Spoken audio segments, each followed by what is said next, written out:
Our activity as a trained paralegal under Women Advocate Research and Documentary Center stirred her interest to study peace and conflict resolution at the University of Ibadan, where she got a master's degree in peace and conflict studies. As a peace expert, she had resolved so many marital conflicts. She is a teacher by profession and executive director of Girl Education, Rehabilitation and Care. She is also an author, a motivational speaker, and a counselor. She is Adebajo Francissa Osinyemi. On the program today, we'll be talking about conflict resolution, we'll be talking about motivational speaking, and we'll be talking about the essence of having books to read for our younger generation. Our guest on the program will take us all through this when she talks to us on how women should equip themselves for a better society. On that note, we welcome you to Women and the Society for this moment, and with me on the set is Francissa Adebajo Osinyemi. My name is Charity James. You're welcome on board. You're welcome on the program, madam. You're welcome, thank you. From what we have of you, your profile says you are a peacemaker, so to say. Yeah. Why did you pick that interest in peacemaking? I want to draw back to right from the time I was younger. I remember that I was talented in the area, let me use the word talented, in resolving conflict between friends, between families. Even at my tender age then, I could remember people do come to me, when there are issues. And in my little way, I was able to, resolve the issue and make the two parties happy. So after some time, with that interest at the back of my mind, I was also using it among my students as a teacher, as a school counselor. And I realized I was really good in that area. Then I got acquainted with the Women Advocate Research and Documentation Center, whom I fondly refer to as my mother NGO, that made me. And there and then, my activity as a trained paralegal prompted me to further my studies. And then at this time, I decided to go for peace and conflict studies at the University of Ibadan, where I became a peace expert. You said you were a paralegal. What is your activities majorly in the society? First, I want to talk about who a paralegal is.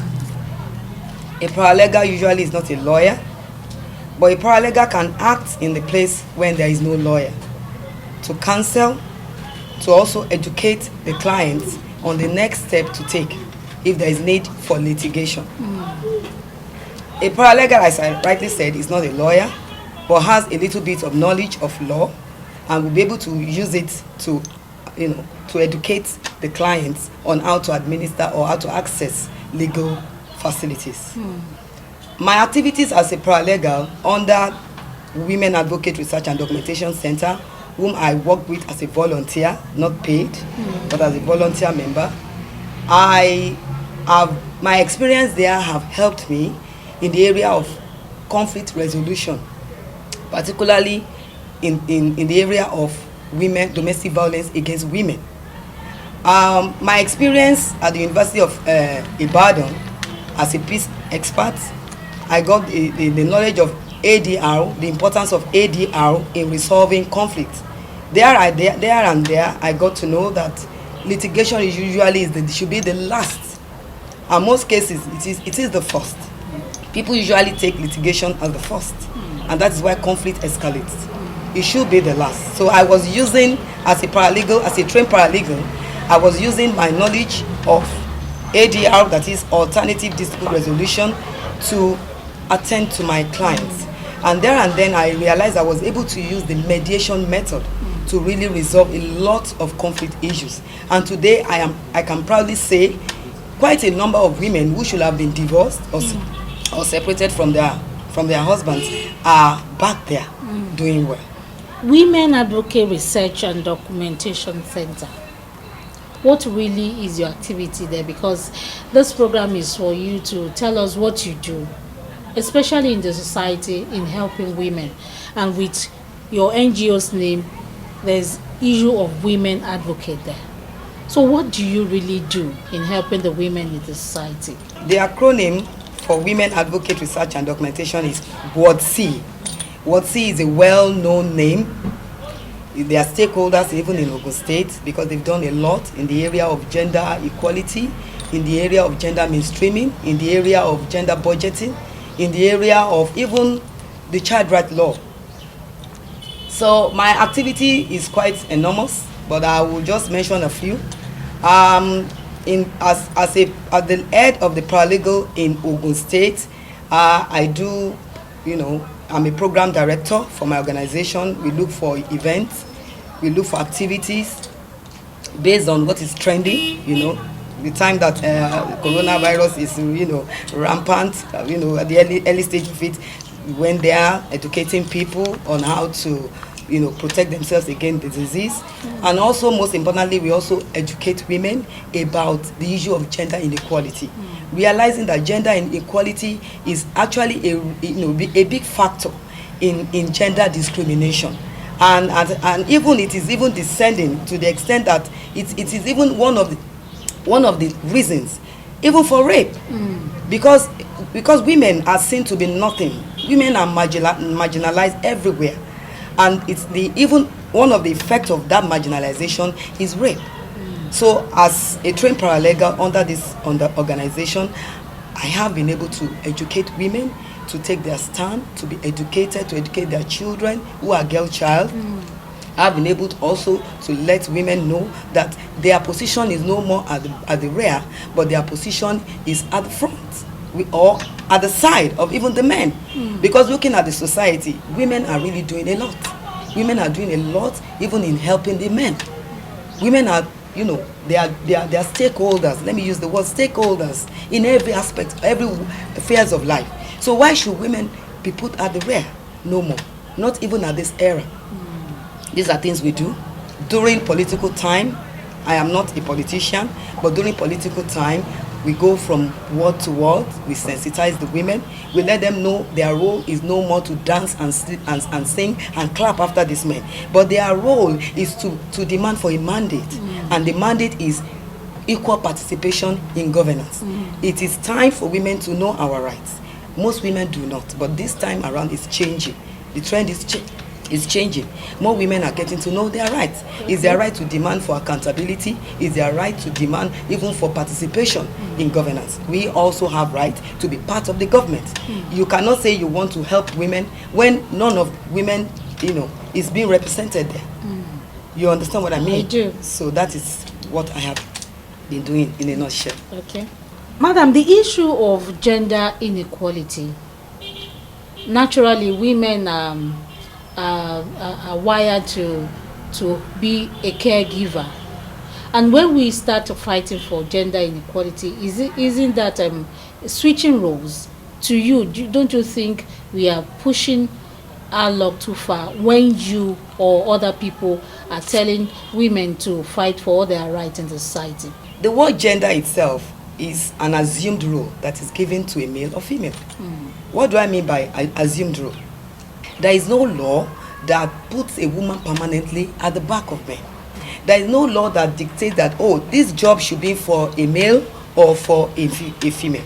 Even the Bible wrote it there that God created them equally, male and female, after his likeness. So what are we saying in the area of equality? Most people misunderstand equality. Equality doesn't mean we are fighting for rights. We are only saying, okay, let's do it together. Togetherness. The Commission on Status of Women, the United Nations Commission on Status of Women, the last edition before the one that they couldn't hold because of coronavirus, we're talking about equity. This was a sign they gave. Equity means let's do it together. Even in the home setting, we are doing it together. Even at, social functions, we are doing it together. Why not in governance? It's not that we are fighting. We can't fight them.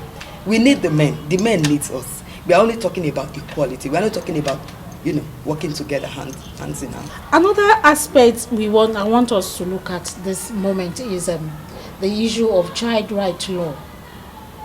In child right law, we know that some of the rights of these children are not fully harnessed, and in some way it is affecting them. Do you think we are doing our best in Nigeria to enhance this child right law and use them adequately? On child right law, I actually want to commend the effort of Ogun State government so far in implementing the law. The law came to being in Ogun State in 21st of August 2013 was when the bill was passed into law in Ogun State, and since then it's been effective to some extent.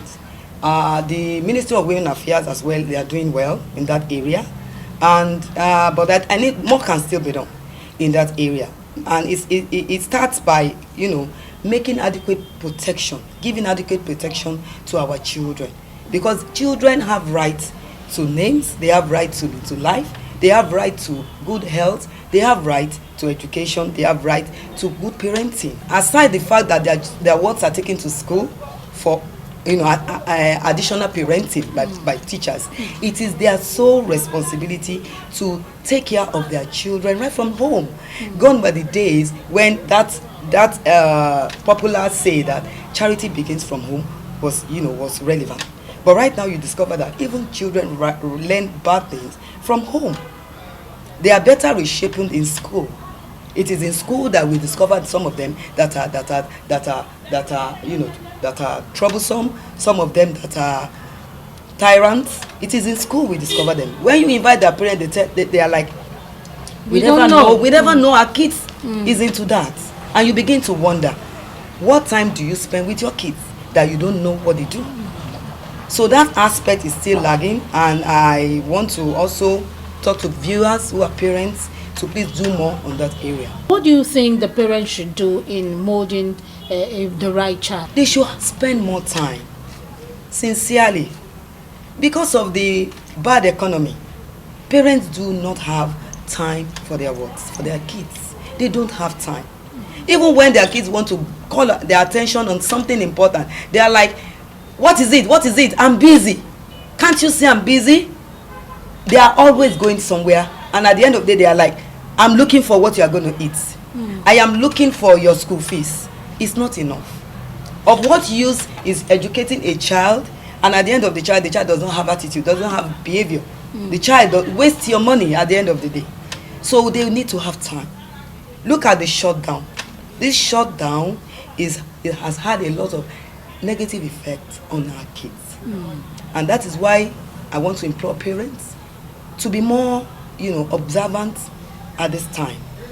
Check their books, check their notes, go to their schools, go and find out about them.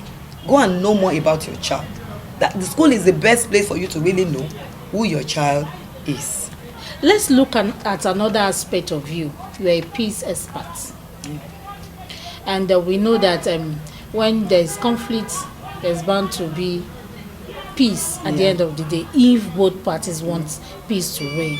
So from you, does conflict, is it limited to marital relationships alone, or is it cut across? And if it cut across, how do we manage conflict, especially in this society? I would say conflict is an everyday activity. Conflict cut across every spheres of life. It's something you can't do without, because it's actually in conflict you have peace. Like a Yoruba popular say that ta baja anire. Sometimes you get adequate peace from conflict, because that's where you know your differences. So well, I cannot say that there will not be conflict, but when there is conflict, let us know the appropriate channel to take the conflict matters to. Let's take a look at our neighborhood, where you have two women fight over something, maybe maybe line where they spread their clothes or something. When they report the issue to a third party, usually what escalates conflict is a third party. Okay. Communication and third party escalates conflict. If they take the matter to a third party who likes one than the other, contribution by saying, don't mind her, that woman, her own is too much, is enough to escalate that conflict. We should not wait till when conflict escalates before we put billboards, in schools, in the marketplaces, on the road, just like we warn people against speed. and we tell them, reduce your speed so that you don't have an accident. We should also put billboards and, you know, tell people about peace. It's good to live at peace with your people. Peace does a lot. Peace will move an economy forward. Peace will make a government to run smoothly. And that is why peace is what we cannot do without. We need to really work on it and ensure that at every point in time we have it. Even in our schools, we should preach it to our students. We should let it be part of them right from this youthful age. You know, like a message I got from a man of God, a renowned man of God, Reverend Wamaku. He said, what is anger, or what is an offense? An offense is what you call it. I can decide to say, are you crazy? If I say to you, are you crazy? You can laugh over it. You can laugh over it because you do not want to be angry. You choose not to be angry. And I can say, look at how plumpy you are, and you can take it as an offense. And I say, what do you mean? Why will you call me plumpy? Are you saying I am overfed? Are you saying I am too big? Because you choose to be angry. So it should be part of a human being. Because when you have peace, you have good health. You know it happens when you are not in good terms with someone. It's on your mind. And you keep heavy sign. You know, when you see the person, it's like a body. But if you are peaceful, if you have a peaceful life, if you have a peaceful activity, it makes your life, you live longer. I can actually recommend it as a therapy. Mrs. Francissa Osinyemi is recommending peace as a medicine for you to use every morning and every night. If you wake up as a peace lover, and if you want to sleep as a peace lover. We'll continue this discussion. Madam Osinyemi, you are a teacher by profession. Is it because your parent, Chief Mrs. McJoe, are into education? That's why you went into education too? Not really. When we were in the secondary school, everybody wanted to be a doctor. But then I was not very good in one of the sciences, I think physics. And then it's a mandate. You must have physics to be a medical student. So I gave up the interest of medicine. So while I was just home doing nothing, then Dr. I've forgotten his name right now, just spoke with my mom and said, why wouldn't you allow your daughter to try what's it called? NCE. Let her go for NCE. I'm like, okay, I'm not going to spend time there. I'm just going to spend one session, that's it. And I actually did that. I took another JAM. I wanted to study veterinary medicine. I got this cut-off point, but then I had already got more interest in education. So I decided to finish it up. And from there, and then in our school days, I happened to be an old girl of about a grammar school, and we have teachers that were our mentors. Then you want to be a teacher, because we have quite a number of them that were so good, brilliant. You know, you look at their dressing, you look at their comportment, and you want to be like them. So, and I realized that even back in school days, if I explain something to my friend, they get it easily. You know, so all those things, I just put them together. I said, let me just finish in this line. Let me just be a teacher. So it was not because we are into education in my family. Motivational speaking. Let's look at that a little bit. What does motivational talk, what does it do to someone? We know as a counselor, you motivate people by telling them what they should do, what they shouldn't do. But is it necessary to motivate people through talking? Looking at the society generally, there are quite a lot of things that demoralizes someone. There are a lot of factors that makes you emotionally down. Even if you have money, there are still some things that are not right, and then you just get your spirit down. And that is why you need a motivator. Most times I read Joyce Meyer. When I was in school days, I have read some things about Joyce Meyer. And that actually gave me, a little bit of knowledge about motivational speaking. That there are things you can hear that can make your spirit, jump in you. There are things you can hear that can stir your hope. There are things you can hear that stabilizes you. There are things you can hear that makes you happy.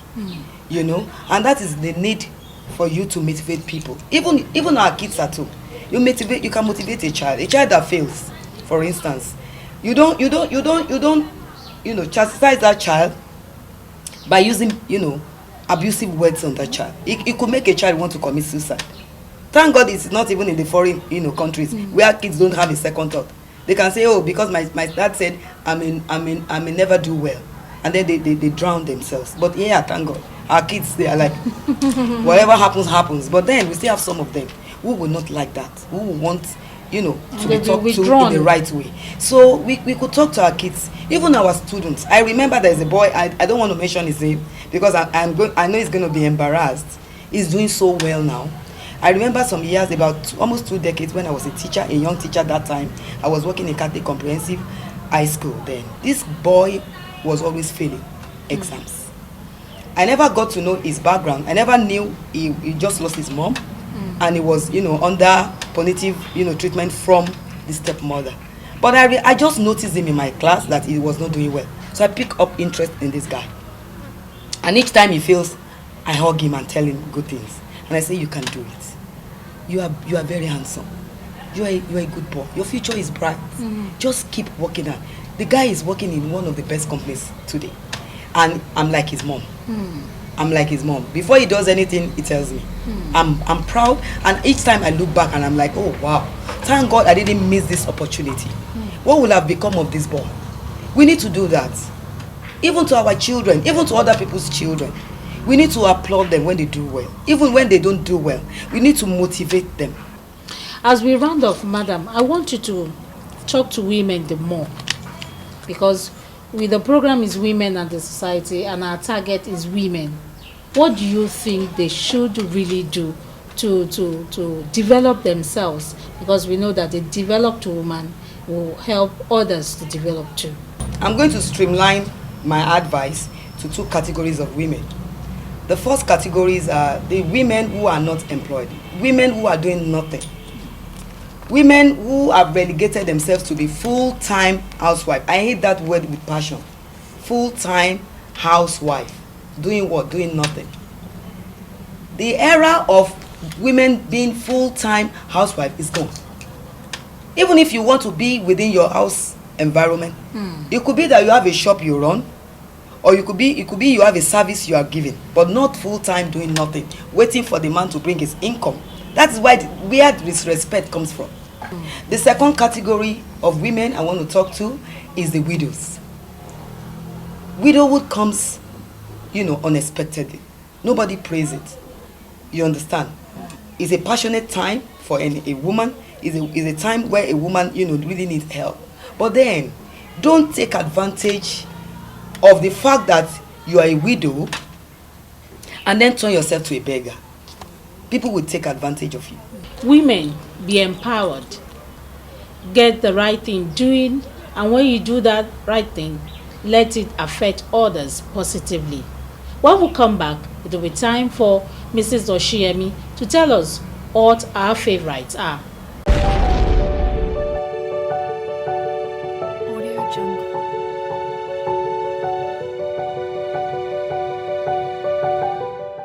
Madam Osinyemi, this segment is for us to know what you really like, your likes and your dislikes. Yeah. From you, we can see that you're a stylish lady and you like fashion a little bit. Thank you. If not more than that. I'm flattered. So, what color do you really like, and what type of attire do you like? What type of food do you like? And do you like going to parties? And are you a sports lover, or what have you? Talking of colors, my best color is actually green, and I also love anything that is good in terms of fashion, I am not a fashion trendy person. I don't really follow what everybody is wearing, but I wear what suits me at every point in time. I love partying, but I don't go to all parties, because what time do you even have to do all that? I go to parties that are convenient, and I drop the ones that are not convenient. I'm a woman of many parts. I love cooking. Let me say that's my hobby. I enjoy cooking. It's with passion. I cook with passion. I can spoil someone with food, I love cooking. And so what type of food do you like? To cook? To eat. Any food that is good. But I love amala. I also love yam. cooked yam and sauce. But in terms of solid, I like amala, and I like yam as well. Some things I don't like. I don't like deception. I like people that are very straightforward. I like transparency. I am a very transparent person. I don't know how to have a double mind with people. Some people who are watching me, who are my friends, knows that if I'm lying, they can know. I don't like double-minded people. I don't like people who are corny. Once I realize you have that trait, I drop you as my friend. We can't move together. I like people who are straightforward, who are honest, people who are kind. I love them. I am comfortable with them. Thank you for coming on the program today, Madam Osinyemi. Thank you, Ma. Thank you for sparing your time with us. Thank you. Thank you. Women should be peace lovers. When you love yourself, you love the society, you love your neighbor, you love your children, you love everywhere you are, then the place will become home for you. Be a home builder, be the society builder, be the nation builder, and when you build all of this, you have the peace of mind that you've done your best. Until next week, when we see you on this program, we say, be a peace lover.